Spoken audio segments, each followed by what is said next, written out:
Bonjour, je vous propose une vidéo sur le CAC 40 en unité de temps horaire à la fin de la journée du 25 mars 2015 avec un CAC 40 qui chute de 1,32% par rapport au cours de clôture de la veille.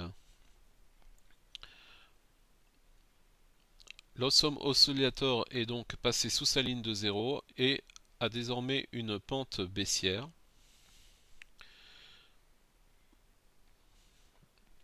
Nous sommes passés en dessous de la fractale à 5037,91, une fractale de vente, et nous avons eu donc un signal cross baissier depuis 3 barres.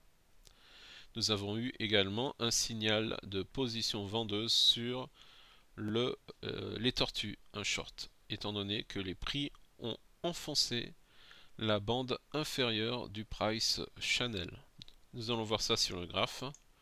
Donc là, vous avez la fractale de vente qui a été enfoncée. Remarquons que maintenant, les cours sont sous la bouche de l'alligator. Nous sommes donc en tendance baissière.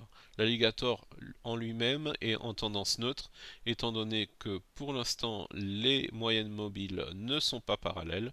Nous avons quand même la moyenne courte qui est repassée en dessous des mâchoires de l'alligator et il ne reste plus qu'à attendre que les tisses passent également en dessous des mâchoires de l'alligator et lorsqu'elles seront parallèles, nous aurons la pastille rouge sur l'alligator indicator. Donc les tortues, vous constatez que nous avons enfoncé le price channel, un plus bas sur 20 périodes, ce qui a déclenché le signal vendeur des tortues. ASF, nous avions également un Twin Peaks qui nous signalait donc un, un, un signal baissier et donc le Twin Peaks, nous allons redonner sa définition. Le signal apparaît lorsque l'indicateur crée un nouveau pic au-dessus de la ligne 0 et que ce pic est en dessous du pic précédent. Il s'agit d'un signal permettant d'anticiper un retournement à la baisse. Donc je vais vous tracer ce Twin Peaks tout simplement. Voilà, nous avons bien un plus bas, un sommet plus bas que le précédent.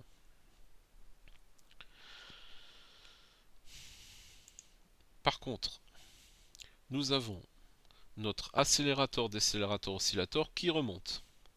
Ce qui serait un signal haussier si demain nous passions au-dessus des 5029,72 qui correspondent au plus haut de ce dernier chandelier.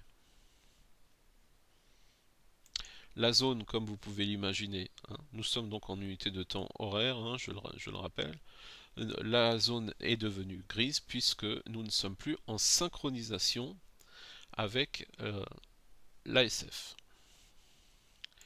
Les squeezes, donc, nous n'avions pas de squeeze, par contre, nous constatons un écartement des bandes de Bollinger qui divergent. La bande supérieure diverge de la bande inférieure, ce qui nous laisse penser que nous entrons dans une phase 2 baissière dans le CAC 40.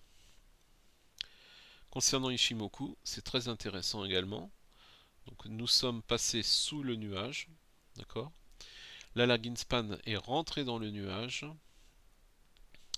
et nous avons fait un plus bas qui correspond au bas du nuage, c'est-à-dire à la moyenne longue du nuage qu'on appelle la Senkun Span B. Et ceci est compréhensible parce que si l'on enfonce ce niveau, là, la Greenspan également va enfoncer ce niveau et sortira alors très rapidement du nuage et nous serons en tendance baissière aussi, confirmé par la lagging span. Très intéressant aussi à noter, c'est les Aikinashi de notre journée. Nous commençons la journée dès 9h du matin avec un Aikinashi rouge. Et ça, c'était une alerte pour ne pas prendre des positions acheteuses sur une action du CAC 40 dans la mesure où l'indice lui-même était vendeur dès la première heure de la journée, comme je vais vous le montrer en modifiant momentanément les chandeliers et en les mettant en Aikinashi. Vous constatez que dès 9h du matin, nous avons un Aikinashi qui se retourne rouge et qui est resté rouge durant toute la séance. D'accord. Nous avons eu également une alerte étant donné que nous sommes passé sous la Tenkan-sen et nous n'avons pas réussi à rebondir au-dessus pendant toute la séance. Remarquez aussi cette suite successive de chandeliers Haikinashi verts que nous avons eu, et désormais nous avons eu des Haikinashi rouges. Passons maintenant à la phase.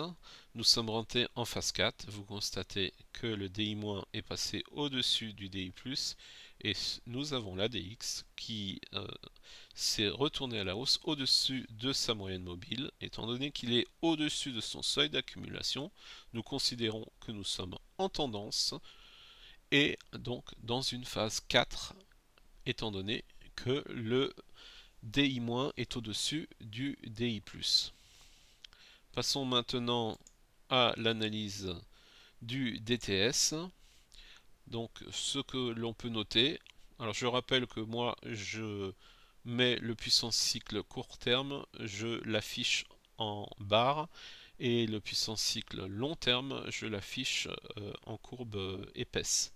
Donc rappelons que le puissance cycle correspond au RSI d'un MACD qui est basé sur une double moyenne mobile exponentielle avec les paramètres suivants du MACD 9, 19,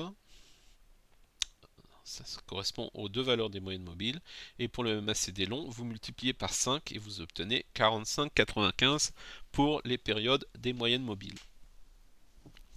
Donc ce qui est intéressant de noter sur le puissance cycle, c'est que nous sommes passés d'une synchronisation haussière à une synchronisation baissière directement. C'est-à-dire nous n'avons pas eu de période intermédiaire sans synchronisation. Directement, le CAC 40 est passé donc d'une synchronisation haussière à une synchronisation baissière, avec un léger retard par rapport à Ekinashi par exemple, puisque nous sommes rentrés en synchronisation baissière uniquement à partir de 10 heures, c'est-à-dire de 9 à 10, nous étions encore en synchronisation haussière. Donc un léger petit retard.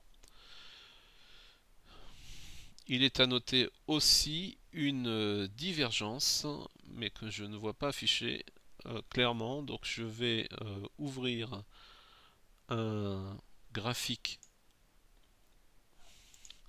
de divergence pour voir un peu plus clair où se trouvait la divergence baissière du CAC 40.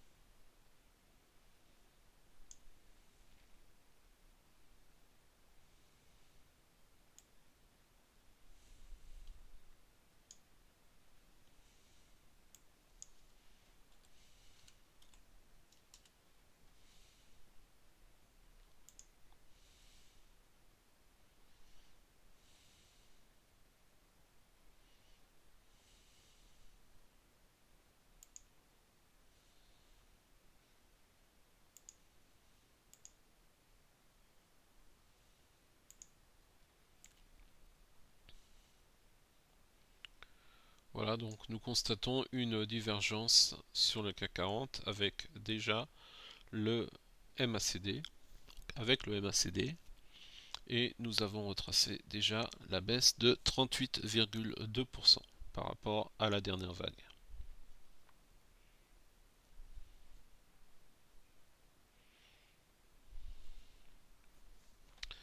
Voilà, c'est tout pour cette vidéo, en vous remerciant.